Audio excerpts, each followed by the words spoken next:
সংক্ষিপ্ত বক্তব্য রাখার জন্য আহ্বান করছে বাংলাদেশ জাতীয়তাবাদী ছাত্র দল মানিকগঞ্জ জেলা শাখার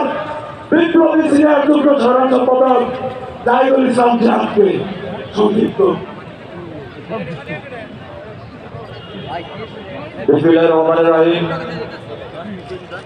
আজকে ছাত্র দলের 46তম উপদেষ্টা বার্ষিক উপলক্ষে আলোচনা সভায় সম্মানিত সভাপতি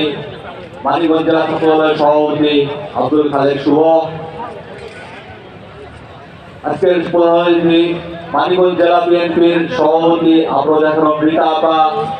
বিশেষ অতিথি মানিকগঞ্জ জেলা বিএনপির সাধারণ সম্পাদক এস এ কবির জিনাত ভাই সহ মঞ্চে উপস্থিত এবং আমার সামনে উপস্থিত সংগ্রামী সাবেক ও বর্তমান ছাত্র জনতা, ছাত্র নেতাকর্মী, আমি আমার ব্যক্তিগত পক্ষ থেকে